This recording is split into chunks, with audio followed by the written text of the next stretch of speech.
하나님의 이런 은혜가 우리 가운데 넘칠 줄 믿습니다. 아멘. 우리 같이 하나님 말씀 보도록 하겠습니다.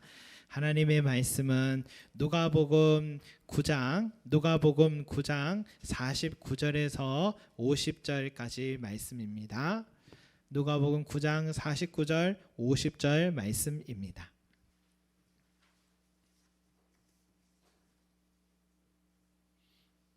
누가복음 9장 49절 50절 말씀. 찾으신 줄 알고 우리 한 목소리를 함께 읽어보겠습니다. 시작.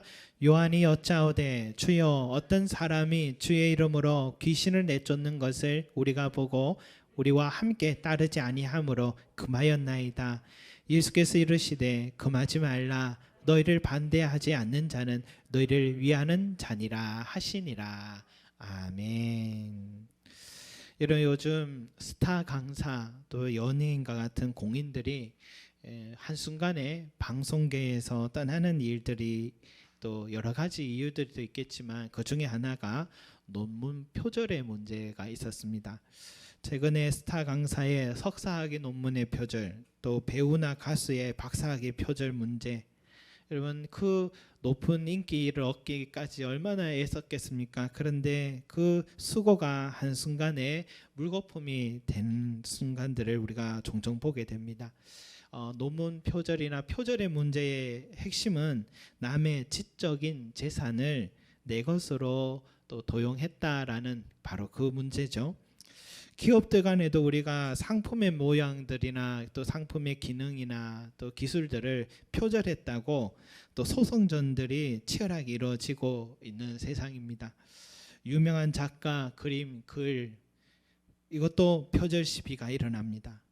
우리 교회도 유튜브로 영상 예배를 풀로 영상 예배를 올릴 때에 교회 앱을 담당하시는 분이 전화가 왔어요. 목사님, 유튜브 회사에서 영상 예배가 자꾸만 저작권법에 걸린다고 하네요.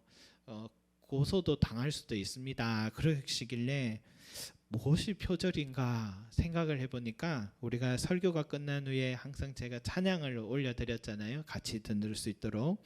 그러니까 그 찬양이 유튜브에 동일한 찬양인과 같이 겹쳐버려서 바로 잡히더라고요. 그래서 이 저작권법에 걸린다고 삭제하지 않으면 또 신고가 들어온다, 그렇게 말하고 있습니다. 과거에는 유명한 곡이 만들어지고 불려져도 작곡가와 가수들이 배가 고팠다 합니다. 왜냐하면은 카세트 테이프나 CD에 불법 복제를 해서 많이 들었기 때문이죠. 그런데 지금은 많이 달라지고 있습니다. 한 곡을 내가 듣고 싶어 다운을 받게 되면 내 지갑에서 일정한 금액이 이 노래 소유자나 유통회사에 또 지급되게 되어서, 그래서 노래를 만들고 부른 사람들의 지적인 재산권을 보호해 줄 수 있게 됐습니다. 또 최근에 한국의 중소기업에서 주사기를 하나 만들었다 하잖아요. 기존 주사기는 백신 한 병으로 5명이 맞을 수 있었는데 이 주사기를 사용하면 6명까지도 사용할 수 있는 알뜰한 주사입니다. 알뜰하게 쓸 수 있는 주사인데, 그런데 정부에서 이 중소기업의 주사기를 가지고 해외에 널리 알렸으면 해서 이 대기업이랑 함께 협력해서 생산하기를 바랬는데 처음에는 이 중소기업 대표가 꺼려했답니다. 왜냐하면은 대기업이 우리 기술을 빼앗아 갈까 하는 염려 때문이었죠. 그런데 대기업의 전문가들이 먼저 와서 이 중소기업의 주사기를 그 기업의 이름으로 미국의 FDA 승인을 받을 수 있도록 발빠르게 도와줬다고 합니다. 그래서 대기업은 생산만 협력하는 관계로 해서 참 고마워하는 마음을 표현하는 중소기업 대표의 마음을 보게 됐습니다. 우리 사회가 이렇게 개인의 인권, 개인의 지적인 재산권을 보호하려는 이런 움직임은 참 긍정적인 변화가 아닌가 생각됩니다. 그러나 아직도 지적 재산권이 올바르게 또 좀 더 발전해야 될 부분들이 있는 것 같아요. 출판계와 같은 경우는 책을 쓴 저자가 책 한 권을 팔리면 저자에게 10%의 수수료를 또 돌아가고 나머지 90%는 출판사가 다 가지고 간답니다. 인지도가 없는 작가는 더 적은 퍼센트를 가져가는 거죠. 또 음원 판매 문제도 아직도 있죠. 노래 한 곡이 1,000원에 소비자가 사게 되면은 400원은 소속사가 가져가고 440원은 음원 판매 회사에서 가져가고 작곡가는 한 100원이 주어지고 60원은 가수에게 들어가는 거죠. 그런데 요즘 가수들이 한 사람이 아니잖아요. 아이돌 가수는 여러 명이어서 이 60원 가지고도 n분의 1로 나눈다고 합니다. 그래서 우리가 가수들을 보면 겉은 화려해 보여도 실제는 그렇지 않고 힘들게 살아가는 사람들이 많다는 것을 듣게 돼요. 이런 속내를 알게 되면 지적재산권에 대한 좀 더 합리적인 보호 정책이 필요하다. 이제는 10계명도 조금 변화가 필요합니다. 남의 것을 탐하지 말라라는 말씀에 괄호를 쳐서 보이지 않는 지적재산권까지라고 이제는 수정해야 될 것 같습니다. 여러분, 오늘 예수님의 제자들도요, 이와 비슷한 문제를 지금 제기하고 있는 거예요. 예수님을 따르지 않는 사람이 예수님의 이름을 사용해서 귀신을 내쫓고 또 능력을 행하는 현장을 제자들이 목격한 것이죠. 그래서 제자들은 그들에게 저작권법에 의해서 위법하다고 금지 신청을 지금 한 것입니다. 마땅한 일이죠. 예수님께 인정받은 제자가 아니면서 생판 누군지도 모르는 사람들이 예수님의 이름을 사용해서 귀신 쫓고 병자를 낫게 한다면 몇 년간 자기들은 예수님을 따른다고 자기 삶을 다 던지고 왔는데 형평성이 없는 거죠. 또 정식으로 제자 훈련 받지 않은 사람이 예수님의 이름을 사용하면 통제할 수 없는 상황도 일어나겠죠. 예를 들어 그들이 예수님의 이름으로 귀신 쫓고 병자를 낫게 해서 돈벌이를 한다든지 부도덕한 행위를 저질러서 백성들의 민심을 잃어버린다든지 세력이 점점 커져서 정치인들에게 또 눈밖에 난다든지 이러면 예수님과 제자들에게 큰 피해가 오는 것도 사실입니다. 요즘 사회적으로 문제가 되고 있는 비슷한 문제도 있죠. 기독교 단체 또 교회 목회자들로 인해서 세상이 눈살을 찌푸리고 있잖아요. 그런데 그들을 알아보면 비인가 신학교를 나왔거나 정식 목사 안수를 받지 않은 경우들이 여럿이 있습니다. 그런데 교회 간판을 걸고 예수님의 이름을 사용하고 있으니까 그들의 실수가 우리 한국교회 모든 교회들에게 피해를 입히는 것을 우리가 종종 봅니다.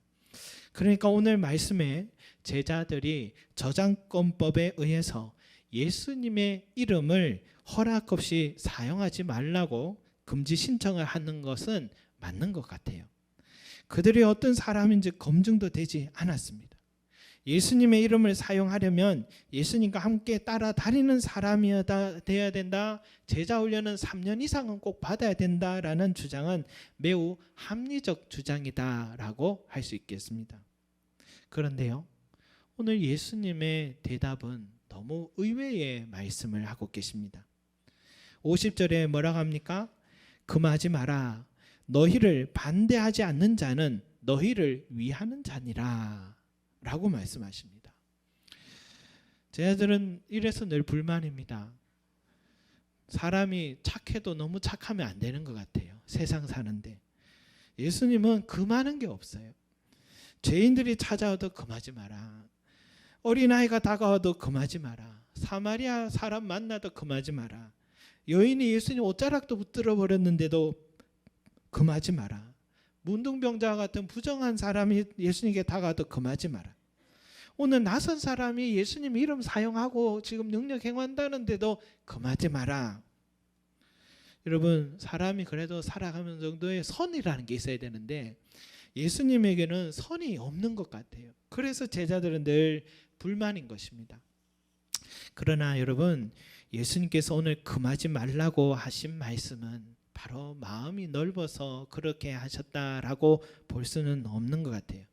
예수님의 본 의미는 바로 이런 거예요. 내 이름은 특허낸 것이 아니니라. 누구든지 어떤 출신이든지 어떤 사회 지위에 있는 사람이든지 다 내 이름을 사용해도 된다. 이 말씀이죠. 예수님은 처음부터 누구든지 자기 이름을 사용하고 자기가 그 이름이 갖고 있는 능력이 사용되기를 바라셨던 분이신 겁니다. 그래서 나중에 베드로가 이렇게 설교하잖아요. 누구든지 주의 이름을 부르는 자는 구원을 얻으리로다. 여러분, 베드로 누굽니까? 오늘 말씀에 요한과 함께 주의 이름을 함부로 사용하는 사람에게 금했던 그 사람이 지금 누구든지 주의 이름을 부르는 자는 구원을 얻으리라고 변해버렸습니다. 여러분, 뭡니까? 예수님의 이름은 독점할 수 있는 게 아니고 특허낸 저작권법에 보호받는 이름이 아니고 누구든지 부를 수 있는 이름으로 오셨다라는 것을 말씀하시는 것입니다. 요즘 기독교 역사책을 또 보고 있는데 우리 기독교 역사에 예수님의 이름을 독점한 역사가 있더라고요. 로마 황제 콘스탄티누스 대제 때 로마가 기독교 국교가 됐잖아요. 그때에 이 황제가 교회에 얼마나 특별한 대우를 해줬는지 국교가 되면서 이 교회의 모든 재정적 지원을 국가에서 다 책임져 줬습니다. 또 목회자들의 모든 필요를 다 국가에서 다 지원해 줬습니다. 그러니까 공무원이 된 거예요. 얼마나 좋은 직장이 됐습니까? 그때부터 기독교 사제들은 이제 권력형 사제들이 나오기 시작합니다. 귀족들이 서로 자기 자식과 친인척들을 사제 집단에 넣으려고, 이 좋은 직장에 넣으려고 애를 씁니다. 사제 서품을 받지도 않았는데 교황이 됐습니다. 교황으로 추천 먼저 되고 그 다음 사제 서품을 받고 그 다음 추기경 추대되고 그 다음 교황의 자리에 오르는데 8일밖에 안 걸렸습니다. 그리고 그 교황의 자리를 자식에게 물려주기 시작합니다. 아니면 친척에게 물려주기 시작합니다. 그래서 한 100년 동안 교황이 25명이나 바뀌었습니다. 한 명당 4년씩 그 자리에 오른 것이죠. 평균적으로. 그 자리에 서로 오르려고 친인척 간에 암살도 마다하지 않았습니다. 여러분, 그래서 콘스탄티누스 황제가 기독교를 국교로 선언한 것은 참 잘한 일인데 권력형 사제 집단이 형성되게 한 국가에서 지원하게 된 것은 잘못된 일이었다고 역사가들은 지금도 생각합니다. 그렇게 전혀 목회 경험도 자격 미달인 사람들이 교황의 자리에 올랐다면 여러분, 추기경의 자리, 사제들의 자리는 어땠겠습니까? 목회의 길을 마치 출세의 길을 여겼던 것이죠. 그렇게 유럽의 기독교는 도무지 희망이 없었어요. 그래서 개혁을 해야 된다. 개혁해야 된다 해서 일어난 게 수도원 운동입니다. 베네딕트, 또 도메니칸, 성 프란시스, 이런 수도원들이 일어나서 했는데, 근데 한 1000년 지나니까 또 수도원도 점점 또 부패하기 시작한 겁니다. 그 후로도 교회의 개혁을 외친 사람들이 참 많았는데 개혁을 외치면 이 권력형 사제 집단은 그들을 가만히 두지 않아요. 화형을 시키거나 단두대에 올려버립니다. 그때 사제 중에 한 사람이 바로 마틴 루터였습니다. 그 사람도 개혁을 외쳤던 선배님들처럼 죽을 수 있는 상황이 여러 번 있었는데, 그런데 하나님이 그 사람을 특별하게 사용을 하셨던 것 같아요. 마틴 루터가 본기를 든 이유는 바로 이 구원의 문제입니다. 당시에 교황이 면죄부를 팔기 시작을 했는데, 면죄부는 이런 거예요. 우리 부모님이 돌아가셨어요.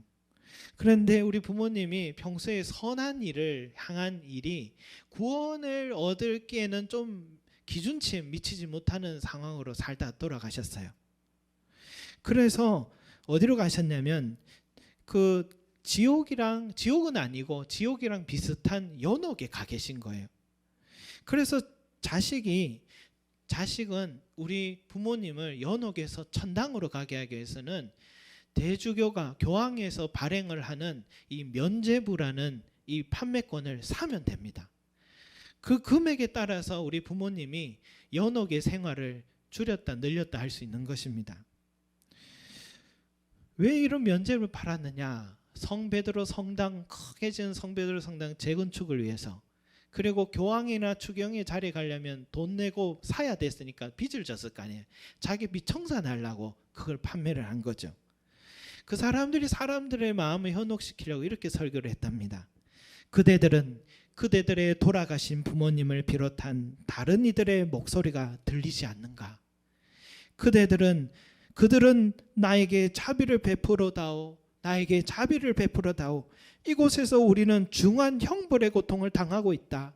너희들이 원한다면 얼마 안 되는 돈을 희사하는 것만으로도 우리를 여기서 구해낼 수 있을 것이다 라고 울부짖으며 간청하고 있다 하면서 설교자들이 설교를 하는 거예요. 여러분, 얼마나 절절합니까? 평소에 효도 못한 자식은 이렇게라도 효도해야겠다 싶어서 돈으로 구원받는 길이 있다면 면죄부라도 사야지 해서 면죄부가 아주 잘 팔렸답니다. 여러분, 불교도 알고 보니까 또 그런 부분이 있더라고요. 49제라는 제도.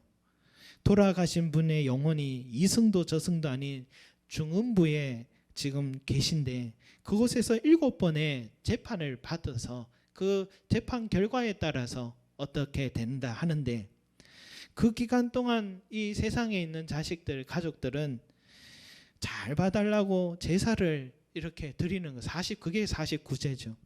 근데 이 49제 비용이 400만 원이 든답니다. 본래 불교 정신은 그게 아니었을 텐데 구원을 돈으로 살 수 있다고 생각하는 것은 그 종교의 타락성을 말하는 것입니다. 마틴 루터는 이렇게 타락한 교황청을 향해서 비텐베르크 성당에다가 면죄부가 얼마나 비상식적이고 비성경적인 것인지를 95개조의 그 논제로 반박문을 붙였던 것이죠. 그때부터 이 사람이 종교개혁의 횃불을 잡아당긴 것입니다.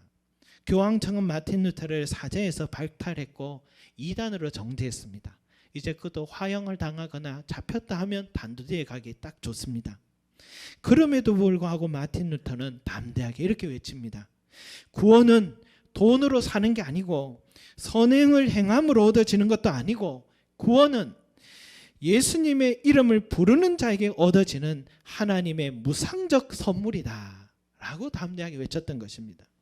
그래서 구원을 독점하려는 교황청 사람들 향해 거룩한 분노를 외치면서 그래서 우리 개신교가 신교가 나오게 된 것입니다. 루터의 핵심은 그죠? 왜 나의 죄를 저 사제들에 가서 고백하느냐는 겁니다. 그 사제가 우리 죄를 사해줄 수 있는 것도 아닌데 마치 사해주는 것처럼 착각하지 말라는 거죠. 성경도 왜 라틴어로 사제들만 볼 수 있게 됐고 성찬식도 왜 사제들만 받을 수 있게 됐느냐라는 거죠. 그래서 마틴 루터는 독일어로 성경을 번역해서 누구든지 하나님의 말씀을 읽고 누구든지 예수님을 알고 믿을 수 있고 부를 수 있도록, 그래서 누구든지 구원을 얻을 수 있도록 번역을 한 것입니다.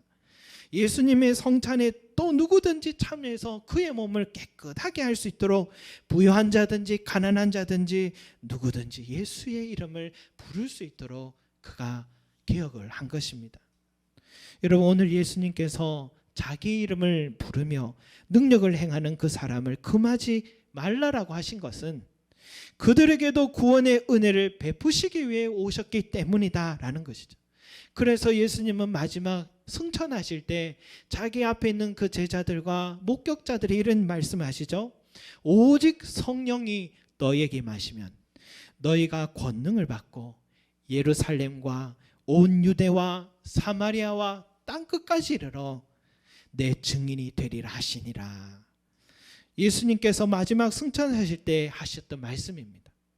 여러분, 예수님은 자신의 이름이 특정 지역과 특정한 사람들에게 독점되기를 원하지 않으셨습니다.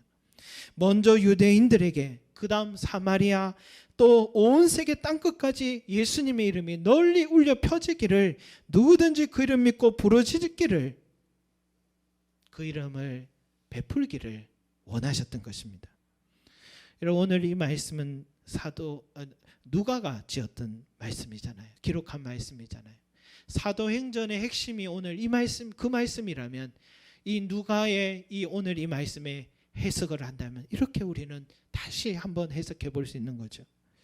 사랑하는 성도 여러분, 우리가 주님의 이름을 알게 됐고 그의 이름의 능력을 체험하게 되었고 그의 이름을 믿음으로 무상으로 구원 얻기까지 참 우리는 복을 얻었던 사람임을 믿습니다. 우리가 여러분 얼마나 감사한 것은 오늘도 이 삶을 살아가면서 주님께 그 이름 부를 수 있다는 것이 참 복된 일인 것 같아요. 우리는 비빌 언덕이 있습니다. 세상 사람들은 그런 언덕이 없어요. 그러나 우리는 비빌 언덕이 있어요. 여러분, 우리 왜 기도합니까? 왜 금식할 수 있습니까? 그게 더 편하기 때문입니다. 세상이 너무 힘들고 어려우면 기도가 더 쉽습니다. 금식이 더 쉬워지는 거예요. 주의 이름을 부르면, 힘들어도 주님 앞에 나와서 간절하게 그 이름을 부르면 주님께서 언제 그랬나는 듯이 모든 문제를 해결해 주시고, 병든 자를 낫게 해주시고, 귀신을 쫓겨나게 하시고, 문제를 열어주시니까 우리는 그 이름 부를 수 있는 능력을 우리가 소유한 것이 참 큰 특권임을 믿습니다. 더불어서 여러분, 우리가 주의 이름을 부르면 우리 삶에도 이런 구원의 은혜를 얻지만 영원한 죽음의 형벌에서도 주의 이름을 부르는 이유 하나만으로 영원한 생명을 얻게 해주신 것, 여러분, 이것이 우리의 가장 큰 복이 된 줄 믿습니다. 여러분, 또 구원을 독점하는 그 행위를 어쩌면 우리도 나도 모르게 할 수 있다는 생각이 들어요. 그 이름을 만약 나만 알고 남에게 전한다는 것이 부끄러워서 주저하고 있으면 그 사람도 독점하는 사람이 될 수 있는 거예요. 원래 저에게 주신 말씀이 복음을 부끄러워하지 아니하노니 이 복음은 우리를 구원을 주시는 하나님의 능력이 됨이라 라는 그 말씀을, 원래는 저는 그 말씀을 받았어요. 내가 이 복음 전하는 것을 부끄러워하지 말고 이 사역이 너무 귀한 일인 줄 알고 담대하게 전하는 일을 더 담대하게 해야겠구나 하는 것을 다시 한번 깨닫게 되었는데, 주님은 우리에게 그걸 바라십니다.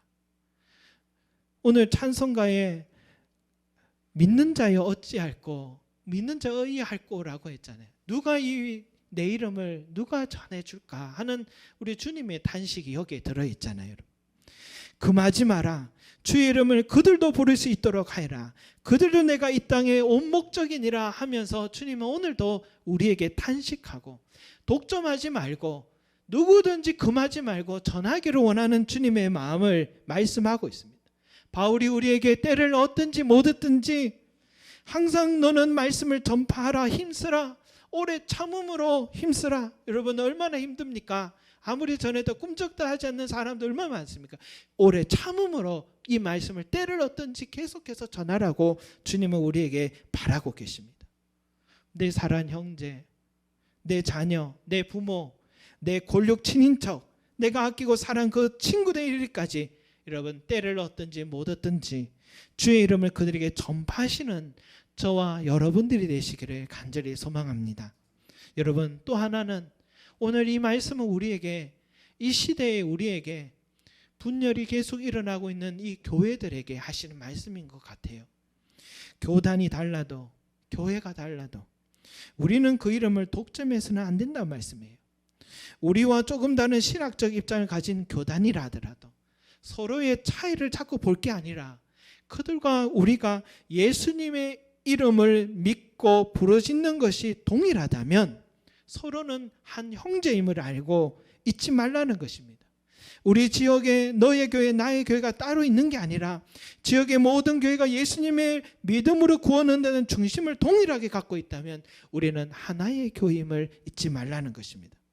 교회의 성장을 위해 서로 경쟁할 게 아니라 서로의 사역을 격려하고 서로의 교회를 존중하고 어려움을 살펴주며 하나가 되는 것, 그것이 오늘 금하지 말라는 주님의 뜻이기도 합니다.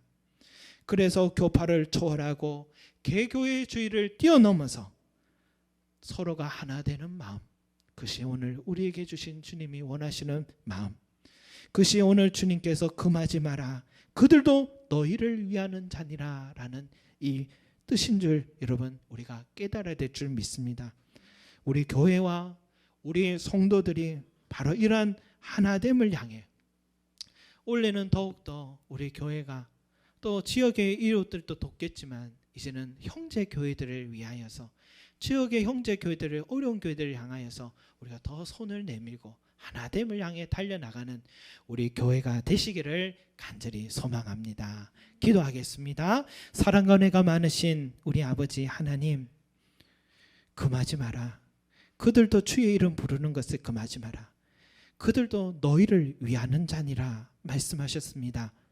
주여, 우리도 이 말씀을 그 과거에 그 교회들이 자기들만 독점하려고, 그 이름 부르는 것을 자기들만 독점하려고 했던 그 악한 행위에서 이제는 벗어난 것이 우리 주님 개신교라고 말씀해 주셨습니다. 우리는 그 정신 잊지 않게 하여 주십시오.